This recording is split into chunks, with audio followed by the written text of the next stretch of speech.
I didn't think my Saturday morning would start with a grown woman screaming across my driveway, but that's exactly what happened. And the wildest part, she wasn't screaming at me, she was screaming at my 10-year-old son for chalk drawing a rocket ship on the sidewalk. By noon, the HOA had taped a violation notice to my door saying his drawing was a threat to community safety standards. That was the moment I realized something was deeply wrong in our neighborhood.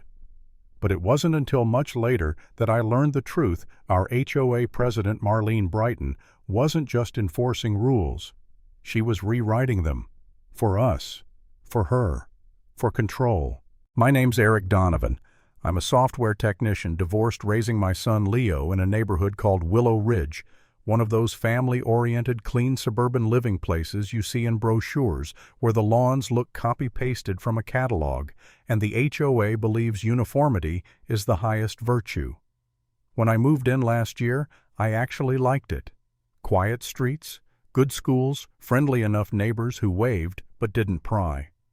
I thought it was exactly what Leo needed after the divorce. What I didn't account for was Marlene. The first time I met her, she introduced herself like she was the mayor of a tiny country. "Welcome to Willow Ridge," she'd said, smiling so wide her teeth looked laminated.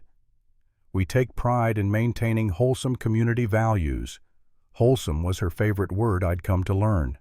Wholesome lawns, wholesome fences, wholesome living, wholesome families, wholesome appearances.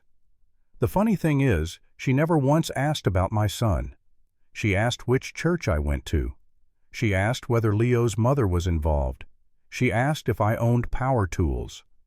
It was an odd mix of judgment and nosiness wrapped in a rehearsed smile. But I let it slide. I was exhausted back then, too focused on rebuilding a routine for my kid to worry about the quirks of a bored suburban tyrant. Everything changed the day Leo found a box of chalks in the garage and decided to draw a rocket ship blasting off toward the curb. It was colorful, messy, full of tiny stick-figure astronauts, and honestly, pretty impressive for a 10-year-old.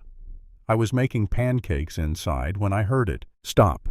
Stop immediately. That is not permitted." I ran outside and found Leo frozen chalk in hand while Marlene towered over him like he'd vandalized a city monument. She wasn't yelling loud, but her tone cut through the air like a scalpel. "This is a violation of Section 7.4c, visual disturbances on shared pathways," she snapped. "It's chalk," I said, stepping between them. "It washes off." She ignored me and pointed at my kid like he was a crime scene. Sidewalk art encourages other children to deface community property. It creates an unsafe environment, and it attracts the wrong type of attention. Outsiders driving by may think we lack order. I stared at her, stunned. She was lecturing a child about outsider perception. Leo's cheeks were turning red, eyes watering, and suddenly I felt something harden inside me. "It's chalk," I repeated. "I'll wash it off." She pursed her lips like she'd tasted something sour. "It better be gone in 10 minutes or I'll issue a formal citation." She turned and walked away like she'd saved the neighborhood from collapse. I washed it off, not because of her, but because Leo asked me to. He said he didn't want to get me in trouble. That sentence alone made my jaw clench.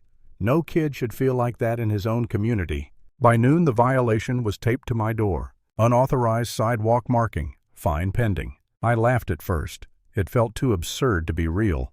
But the laughter died quickly, because over the next week the citations multiplied. Grass height differential. Unauthorized hose placement.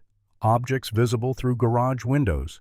Holiday lights out of season even though it was May, and all I had was a string of white LEDs I never bothered taking down. 3 violations. 5, 9, and every single one was signed by Marlene. I tried being reasonable. I emailed the HOA asking for clarification. No response. I called the number listed on the notice. Straight to voicemail. I even knocked on Marlene's door once, but she only cracked it open wide enough to tell me I needed an appointment scheduled through the HOA portal, which conveniently had been temporarily disabled. I felt my patience thinning. My savings were shrinking. My kid was shrinking, pulling back into himself, afraid to play outside, afraid to cause trouble. That part hurt more than anything. Leo didn't deserve this. I started keeping records, scanning every violation, photographing timestamps, logging everything in a folder on my computer labeled HOA Nonsense. It was mostly to vent, to feel like I wasn't completely powerless. Then one night, while updating the folder, I noticed something strange. The violation PDFs all had the exact same creation timestamp down to the second, even though they'd been delivered days apart. I opened the metadata panel. Modified same timestamp. Author same user. A name I recognized. Marlene B. My stomach tightened. She wasn't just signing them, she was generating them manually, in batches, then delivering them piece by piece to create the illusion of escalating non-compliance. That was the first crack in the veneer. But the real break happened 2 days later. Leo came home upset after school, refusing to talk. After coaxing, he finally whispered, "Ms. Brighton told the lunch lady not to give me extra ketchup because kids who break rules shouldn't get rewards." I froze. She'd gone after him. At school. Outside her jurisdiction. Outside any boundary a sane adult should respect. That night I sat at my computer staring at the folder labeled HOA Nonsense. For the first time I felt something close to hopelessness. Like maybe I'd made a mistake moving here. Like maybe this neighborhood wasn't a fresh start. It was a slow squeeze designed to crush the wrong kind of families. I actually Googled how to leave an HOA neighborhood. I opened Zillow. I ran numbers. I hated myself for it, but I considered moving again, dragging my son to yet another home, another school, another life. But then Leo walked into the room. He wasn't crying. He wasn't scared. He just said quietly, "Dad." I liked my rocket ship. Something in me snapped back into place. A single clear thought. No, not again, not this time. I wasn't going to let someone like Marlene decide what kind of childhood my son got to have. I closed Zillow. I opened the metadata again, and I started digging. The deeper I went, the uglier it got. Policies updated after citations were issued. PDFs created before the supposed rule change dates. A whole set of HOA youth conduct guidelines that didn't exist anywhere on the state-filed charter. Screenshots of website changes, rules added at 2 a.m., then backdated. She wasn't enforcing rules. She was manufacturing them. To her wholesome meant obedient. And anyone who didn't fit that mold, single dad's kids with messy chalk drawings families who didn't attend her sponsored events, became targets. I wasn't the only one. I learned that fast. My neighbor, Mrs. Alvarez, told me Marlene had fined her for displaying culturally specific holiday items because her Day of the Dead decorations promoted non-community values. Another neighbor was cited because his daughter's basketball hoop encouraged aggressive play. It wasn't about safety. It was about conformity, about image, about power. I realized then Marlene wasn't a guardian of community standards. She was a curator of a fantasy where she alone decided what kind of people belonged. And she'd decided my son didn't fit. So I prepared. I printed everything, organized it, built a chronological wall of citations with metadata proof highlighting her fabrications. I interviewed neighbors, collected statements, printed screenshots of missing charter filings, and I waited, because the annual HOA meeting was coming. The night of the meeting, I walked into the community center with a cardboard box full of documents and a determination that felt heavier than the box. The room was packed more people than I'd ever seen at an HOA meeting.